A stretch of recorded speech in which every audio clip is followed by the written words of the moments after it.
pemirsa TVR Parlemen dimanapun Anda berada, berjumpa lagi bersama saya Alfat Rizky dalam program TVR 17. Pemirsa, tepat pukul 17 waktu Indonesia Barat kami hadirkan kepada Anda sejumlah informasi paling baru dan menarik seputar kinerja dan kegiatan DPR RI yang telah disajikan oleh redaksi TVR Parlemen. Pemirsa TVR Parlemen, inilah TVR 17 edisi Rabu 14 September 2022.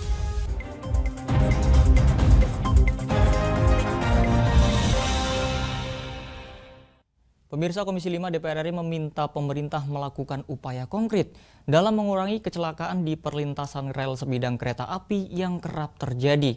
Langkah awal untuk meminimalisir kecelakaan adalah dengan mengurangi perlintasan sebidang dan menyediakan early warning system.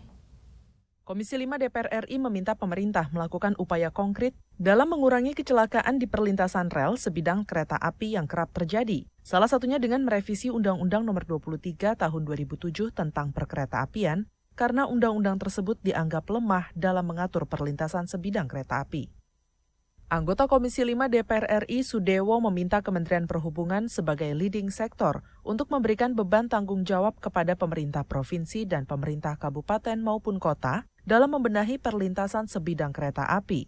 Ia menegaskan harus ada pembagian tugas secara konkret dari pemerintah pusat dengan batas waktu tertentu, sehingga hal itu dapat mengurangi terjadinya kecelakaan di lintasan kereta api. Jadi kewenangan untuk membuat keselamatan perlintasan perkeretaapian dengan jalan itu adalah pemerintah pusat, pemerintah provinsi maupun pemerintah kabupaten kota. Jadi artinya pemerintah harus melakukan satu langkah-langkah konkret bagaimana untuk mengantisipasi terjadinya kecelakaan. Sementara itu, menurut anggota Komisi 5 DPR RI Muhammad Aras, langkah awal untuk meminimalisir kecelakaan adalah dengan mengurangi perlintasan sebidang dan menyediakan early warning system. Oleh karenanya, langkah awal yang harus kita lakukan adalah yang pertama mengurangi perlintasan sebidang. Ya tentu anggaran yang dibutuhkan untuk itu harus ada kebijakan dari Kementerian Perhubungan untuk mengurangi perlintasan sebidang ini. Yang kedua, kalaupun itu ada, tetap harus dipastikan harus berfungsi, maka harus ada penjaganya. Sehingga betul-betul dari segi keamanan betul-betul terjaga. Fitian dan Aang, TVR Parlemen melaporkan. Pemirsa, Komisi 6 DPR RI menilai pelayanan PT Taspen perlu terus ditingkatkan. Sebagai salah satu perusahaan BUMN yang mengelola jaminan sosial ASN dan pejabat negara, pengelolaan terhadap tabungan masa tua dan asuransi harus dilakukan secara rinci dan publikasi laporan keuangan dapat dilaporkan secara transparan. Pertumbuhan investasi PT Taspen dari tahun ke tahun terus meningkat. Karenanya Komisi 6 DPR RI menilai pelayanan PT Taspen perlu terus ditingkatkan. Pengelolaan terhadap tabungan masa tua dan asuransi harus dilakukan secara rinci agar laporan keuangan investasi lebih transparan dan tidak terhitung ke dalam keuangan negara. Di sela rapat Komisi 6 DPR RI dengan PT Taspen, anggota Komisi 6 DPR RI Rudi Hartono mengungkapkan keluhan nasabah Taspen terkait kendala lamanya durasi klaim premi. Untuk itu, menurutnya perlu penempatan pelayanan hingga ke unit terkecil di setiap kantor nasabah. Banyak masyarakat, ya kan, nasabah Taspen, berharap ini pelayanan ini makin baik dan makin dekat. Ketika ada permasalahan atau klaim mengenai premi mereka, mengenai klaim mereka, bisa diselesaikan gitu. Jajaran direksi Taspen harus meletakkan sumber daya manusia, customer service-nya yang di depan itu yang berpengalaman, ya kan, melayani dan tahu dia psikologis masyarakat.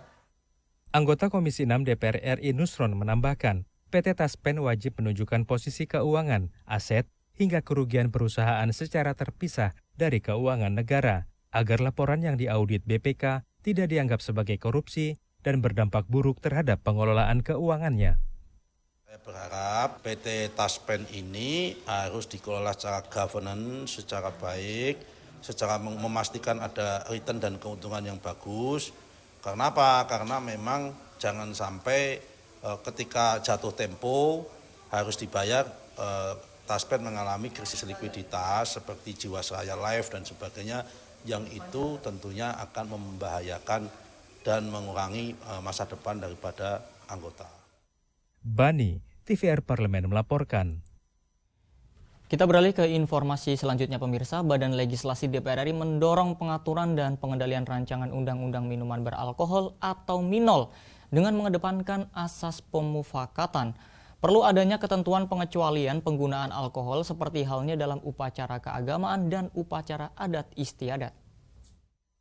Badan Legislasi DPR RI mendorong pengaturan dan pengendalian rancangan undang-undang minuman beralkohol dengan mengedepankan permufakatan. Dalam audiensi dengan Asosiasi Minuman Beralkohol, anggota Panitia Kerja Rancangan Undang-Undang Larangan MINOL, Badan Legislasi DPR RI Supriyansa mengatakan, perlunya sebuah aturan yang tegas dalam pengaturan dan pengendalian minuman beralkohol. Supriyansa menambahkan, pada dasarnya alkohol merupakan minuman membahayakan ketika dikonsumsi di luar batas dan ditegaskan pula agar tidak membahayakan para generasi bangsa. Kita lebih mengedepankan permufakatan. Salah satu bentuk pemufakatan ketika kita berada di sebuah tempat wisata, maka di tempat wisata biasa disuguhkan orang minuman beralkohol. Nanti kita bicarakan berapa persen alkoholnya. Nah, saya kira ini nanti diatur di dalam sebuah undang-undang. Lebih lanjut Supriyansa menambahkan, perlu adanya ketentuan pengecualian penggunaan alkohol seperti halnya dalam upacara keagamaan dan upacara adat istiadat. Nah, cara-cara kita memahaminya itu diatur dalam sebuah undang-undang. Kenapa penting diatur sebuah undang-undang? Karena hanya karena undang-undang lah sehingga orang bisa dikendalikan di dalam mempergunakan atau mengkonsumsi alkohol itu sendiri. Kemudian tempat-tempat penjualan. Tempat-tempat penjualan apakah harus bebas? Mario, TVR Parlemen melaporkan. Pemirsa, ketahanan pangan menjadi salah satu poin penting dalam agenda pembangunan saat ini. Capaian tersebut diasumsikan akan menentukan kesejahteraan masyarakat Indonesia di masa depan. Pemirsa, informasinya saat lagi, untuk itu tetaplah di TVR 17.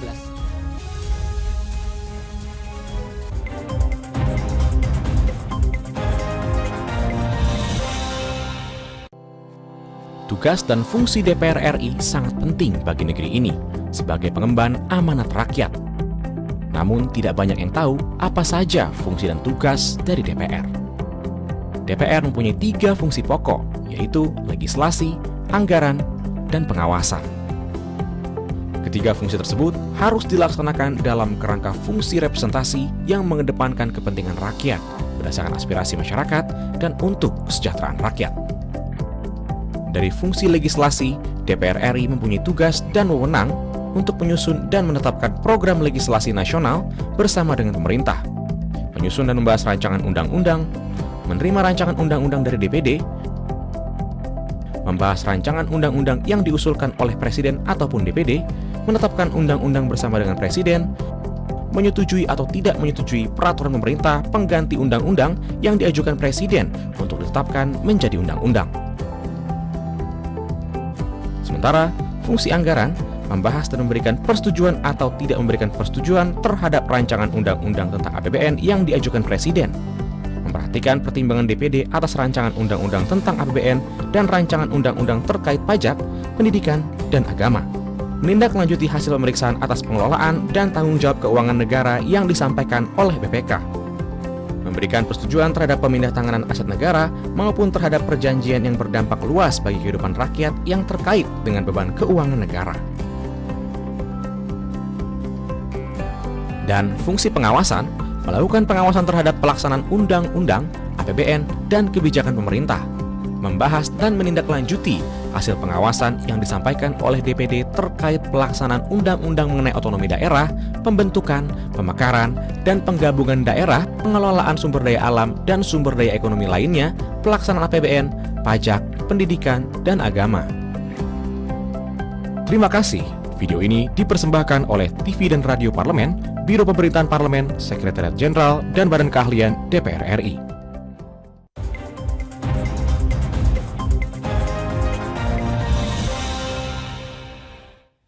Kembali di TVR 17, upaya mewujudkan ketahanan pangan tidak bisa dilakukan secara parsial, apalagi dengan mengedepankan ego sektoral. Pemirsa, perlu sinergi dari semua pihak untuk membuat program yang tepat dalam memajukan sektor pertanian, perikanan dan peternakan yang berperan mendukung upaya kedaulatan pangan nasional. Pemirsa, berikut ini laporan mendalam yang telah dirangkum oleh tim redaksi TVR Parlemen dalam segmen editorial Parlemen.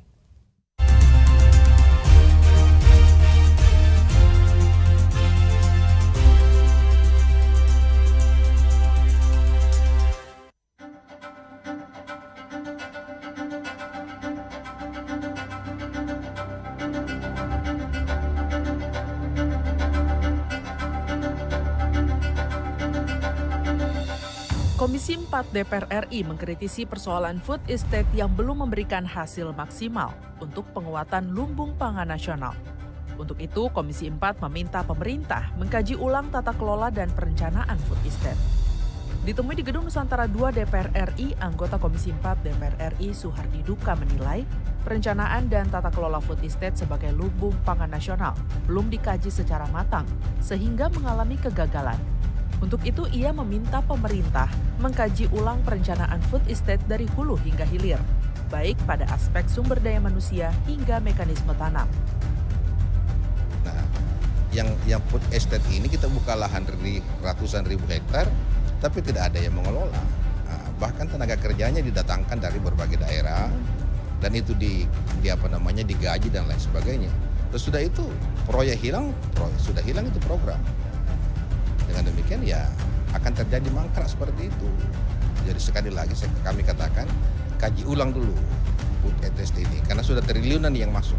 Bahkan sekarang juga dana DAK itu dialokasikan kepada daerah yang orientasi ke food estate. Ini juga keliru. DPR RI bersama pemerintah terus melakukan sinergi guna mencegah krisis pangan di tanah air dengan meninjau dan terjun ke lapangan secara langsung untuk meninjau dan menyerap aspirasi dari pelaku ekonomi. Ditemui saat mengunjungi nelayan dalam Festival Ikan Tuna di lapangan IPOT Tapa Gorontalo, Wakil Ketua DPR RI Rahmat Gobel mengatakan perlu solusi tepat untuk mencegah dampak kemerosotan ekonomi akibat krisis pangan dunia. Dalam mewujudkan ketahanan pangan kita, membahas dan menyelesaikan persoalan yang dihadapi oleh para nelayan maupun para petani semuanya. Karena jangan sampai maksud tujuan kita baik, malah jadi ada hambatan yang membuat produktivitas kita tidak meningkat dan kualitasnya yang dihasilkan juga tidak lebih baik. Belum lama ini, Komisi 6 DPR RI mendukung penyertaan modal negara atau PMN bagi BUMN Pangan ID Food dalam rangka menjaga stabilitas harga kebutuhan pokok dan mewujudkan program ketahanan pangan nasional. Anggota Komisi 6 DPR RI Herman Hairon menyatakan, PMN bagi ID Food harus dapat mewujudkan ketahanan pangan nasional melalui program inklusivitas bagi petani, peternak, dan nelayan. Upaya ini juga diharapkan dapat menghidupkan kembali BUMN pangan yang lebih memiliki peran dalam menyediakan kebutuhan pangan masyarakat dan turut membantu menjaga angka inflasi nasional tetap terkendali. Ayo berikan dong perhatian khusus, fokus kepada BUMN pangan ini. Selain menghidupi BUMN pangan, berperan aktif pada masyarakat untuk bisa menjaga tingkat inflasi sesuai dengan daya beli masyarakat. Sehingga alangkah baiknya PNM nanti jika ada tambahan, kan tadi ada usulan tambahan 7, sekian triliun dari nilai investasi 5,7 triliun itu kan ada tambahan. Ya dialokasikanlah di situ untuk BUMN pangan. Apa yang menjadi prioritasnya? Ya prioritasnya kita lihat apa yang sekarang menjadi urgensi di masyarakat. Sementara itu, anggota Komisi 6 DPR RI Gede Sumarjaya Linggih berharap PMN bagi ID Food dapat meningkatkan peran petani sehingga mampu menciptakan ekosistem pangan yang terintegrasi. Di sisi lain, ID Food juga memiliki peran yang penting dalam menjaga kestabilan harga serta rantai pasokan pangan.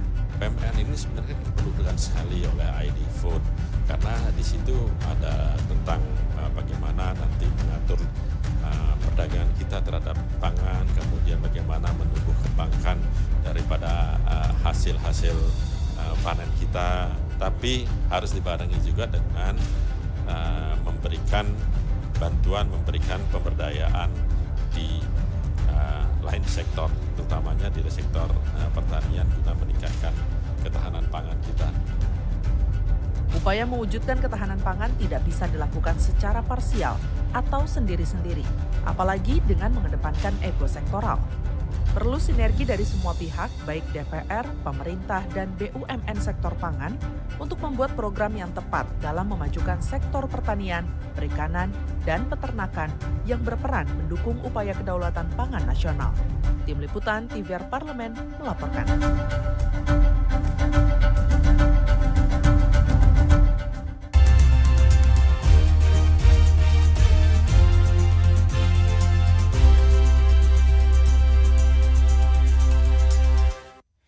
Pemirsa, DPR RI menyayangkan terjadinya kasus peretasan data milik lembaga negara hingga pejabat publik.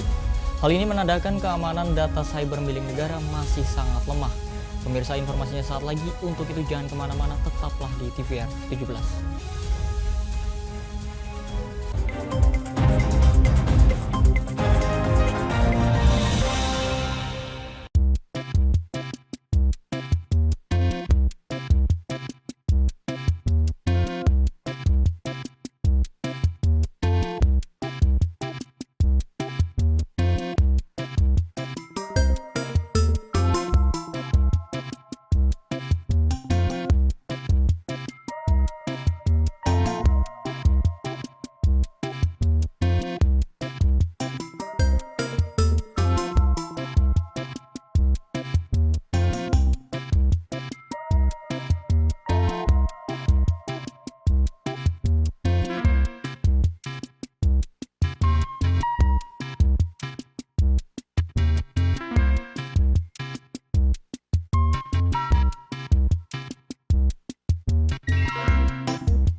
Virus corona menjadi perbincangan dunia.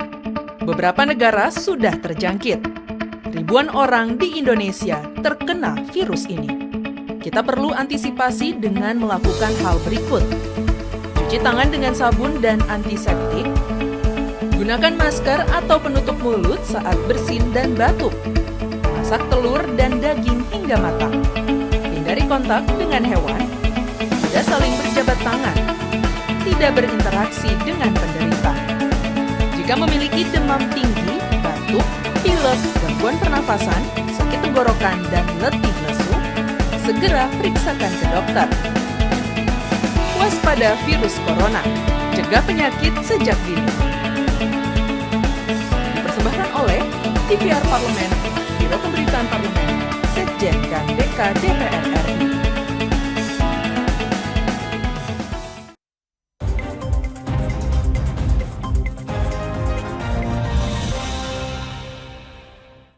Kembali di TVR 17, Komisi 1 DPR RI menyoroti lemahnya tingkat keamanan data siber instansi negara sehingga bisa diretas dan bocor di tengah masyarakat secara beruntun beberapa waktu belakangan ini. Kementerian Komunikasi dan Informatika beserta Badan Siber dan Sandi Negara dituntut untuk menjadi garda terdepan untuk mengamankan data milik negara dan juga warganya. Pemirsa, untuk lebih lengkapnya berikut laporan dari rekan kami Umam Hidayat dengan anggota Komisi 1 DPR RI. Ya pemirsa, saat ini saya sedang berada di depan ruang rapat Komisi 1 DPR RI dan saat ini saya tengah bersama dengan Bapak Haji Taufik R. Abdullah, anggota Komisi 1 DPR RI, fraksi Partai Kebangkitan Bangsa, daerah pemilihan Jawa Tengah 7, dan kali ini kita akan membahas terkait hacker yang akhir-akhir ini sedang membuat masyarakat heboh karena aksinya yang mengklaim bahwa dia bisa meretas data rahasia yang dimiliki oleh pemerintah dan juga menjual data pribadi di situs forum online. Ya, Bapak apa kabar? Ya, alhamdulillah. Ya. Pak, terkait dengan hacker Bjorka tersebut, Pak, bagaimana tanggapan Bapak terkait kebocoran data yang dilakukan oleh hacker tersebut di Indonesia, Pak? Dan apakah untuk sistem keamanan cyber di Indonesia ini masih rentan untuk dibobol, Pak? Ya, memang yang namanya perkembangan cyber ini luar biasa. Artinya bahwa teknologi yang sudah berjalan, yang sudah diterapkan, tentu satu hal, itu sebuah kemajuan. Tapi ilmu atau kemampuan di bidang teknologi ini terus berkembang, bisa jadi yang sudah diterapkan dalam bentuk teknologi itu kalah cepat dengan kemampuan teman-teman yang memang menekuninya, terutama adalah para hacker itu. Sehingga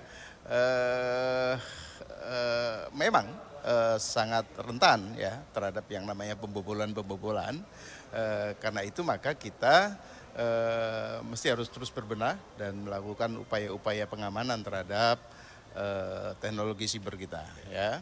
Dan secara kelembagaan sesungguhnya Indonesia sudah memiliki apa yang disebut dengan Badan Siber ya, PSSN ya, Badan Siber dan Sandi Negara, dan juga Kominfo juga melakukan upaya-upaya pengamanan itu. Baik Pak, bagaimana jika pelaku tersebut itu berada di luar Indonesia Pak? Apakah bisa ditangkap atau bagaimana Pak? Ya tentu ada mekanisme Interpol ya, dan undang-undang kita memungkinkan untuk melakukan itu ya, Bagaimana? Maksud saya, kenapa Indonesia tidak merekrut hacker yang ada di Indonesia sendiri Pak, yang memiliki kemampuan di atas rata-rata untuk menjamin keamanan data cyber yang ada di Indonesia sendiri Pak? Ya saya kira itu satu keharusan dan saya lihat beberapa langkah sudah dilakukan ya. Para hacker-hacker yang memang memiliki keahlian itu beberapa sudah direkrut. Ada yang di BSSN, ada yang di Kominfo dan seterusnya. Dan ke depan memang identifikasi terhadap talent ini ya, digital talent, hacker talent ya, yang memang itu hobi biasanya. Semakin hari semakin tahu dan semakin melangkah melebihi teknologi yang sedang berkembang ya. Jadi karena itu Indonesia sebagai negara yang besar dengan penduduk yang begitu besar, tentu talent-talent kita memungkinkan sekali untuk bisa bersaing dengan talent-talent di berbagai negara. Tujuannya adalah untuk pengamanan sesungguhnya. Baik Bapak, terima kasih atas waktunya Pak. Baik pemirsa, sekian pemaparan dari saya bersama dengan Bapak Haji Taufik R. Abdullah, anggota Komisi 1 DPR RI, kembali ke studio. Selanjutnya pemirsa, apa saja yang menjadi topik perbincangan di media online pada hari ini? Usai jeda tetaplah di TVR 17.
Terima kasih pemirsa, Anda masih bersama TVR 17. Kali ini kita masuk ke segmen media nasional.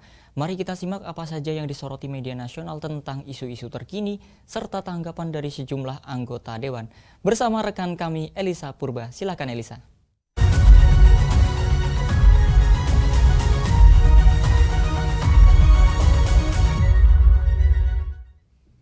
Selamat sore pemirsa TVR Parlemen, mari kita bahas apa saja yang menjadi headline di media online pada hari ini.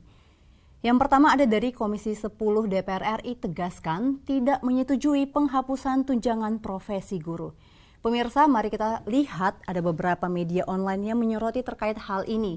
Di sini ada Ketua Komisi 10 DPR RI Syaiful Huda melayangkan kritik tajam ihwal tunjangan profesi guru yang dihilangkan dalam rancangan undang-undang tentang sistem pendidikan nasional atau RUU Sisdiknas. Diketahui pemirsa, dalam RUU Sisdiknas sama sekali tidak memuat klausul mengenai tunjangan profesi guru. Nah, di sini Huda menilai kesejahteraan guru akan semakin terpuruk jika hak tunjangannya dihilangkan. Apalagi kita tentu tahu bahwa gaji pokok guru yang relatif kecil. Sebaliknya, Huda menegaskan pemerintah mestinya menaikkan tunjangan tersebut sebagai bentuk pengakuan terhadap guru. Dan pemirsa, di sini juga Komisi 10 sudah melayangkan protes kepada pemerintah agar pasal yang memuat tunjangan guru dihidupkan kembali. Pasalnya nih pemirsa, dalam draft RUU Sisdiknas per 22 April 2022, masih dengan jelas memuat tunjangan profesi guru sebagaimana dicantumkan pada pasal 127 ayat 3 sampai 10. Namun nih dalam draft RUU Sisdiknas per 22 Agustus 2022 lalu justru tidak ada. Tentu kita sama-sama sepakat pemirsa bahwa guru adalah profesi yang berjasa menciptakan sumber daya manusia dan di mana profesi ini harus dihargai oleh pemerintah. Tentu kita berharap bahwa ke depannya nanti masalah ini bisa selesai dan tunjangan profesi guru bisa kembali dihidupkan. Pemirsa, kita beralih ke informasi berikutnya yang juga menjadi headline di media online pada hari ini. Terkait dengan Banggar DPR RI, di sini sepakati penghapusan golongan listrik 450 volt ampere. Pemirsa, mari kita saksikan bersama di layar kaca Anda ada beberapa media yang menyoroti terkait dengan hal ini. Di sini pemerintah dan DPR bersepakat siap menghapus kategori pelanggan listrik rumah tangga berdaya 450 volt ampere. Adapun pelanggan yang masih memakai daya ini nantinya pemirsa akan dinaikkan daya listriknya menjadi 900 volt ampere. Nah, ada Ketua Banggar DPR RI pemirsa, Said Abdullah, menyebut ada dua alasan nih terkait kebijakan tersebut perlu diambil. Yang pertama, untuk meningkatkan kapasitas daya listrik rumah tangga miskin yang selama ini menggunakan daya 450 volt ampere. Dan yang kedua, peningkatan daya diperlukan untuk menyerap kelebihan suplai listrik di Indonesia. Harapannya ke depan dengan kenaikan daya tersebut maka suplai listrik yang selama ini berlebih bisa diserap karena naiknya daya konsumsi listrik di rumah tangga. Dan juga disebutkan penambahan daya untuk rumah tangga tersebut nanti tidak dikenakan biaya pemirsa sehingga PT PLN harus membebaskan biaya penambahan bagi pelanggan 450 volt ampere. Di sini juga Said mengatakan kelebihan suplai listrik selama ini menjadi beban dalam keuangan negara. Nah, pemerintah tetap membayarkan kompensasi kepada PLN, sekalipun pasokan berlebih tersebut tidak dipakai.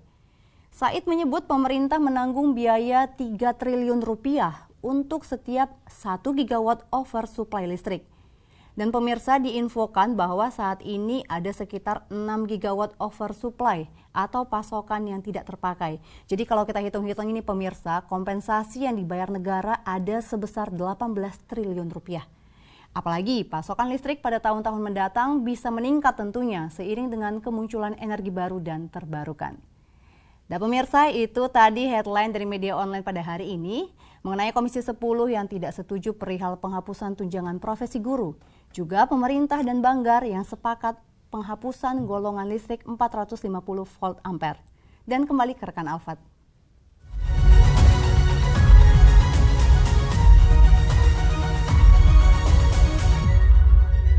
Baik, terima kasih Elisa yang telah menyampaikan sejumlah sorotan dari media online nasional pada hari ini.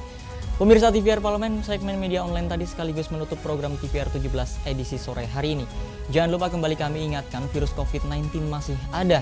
Untuk itu terus taati protokol kesehatan dimanapun Anda berada. Saya Alfat Rizky beserta seluruh kru TVR Parlemen yang bertugas mengucapkan terima kasih dan undur diri dari hadapan Anda. TVR Parlemen, referensi Indonesia.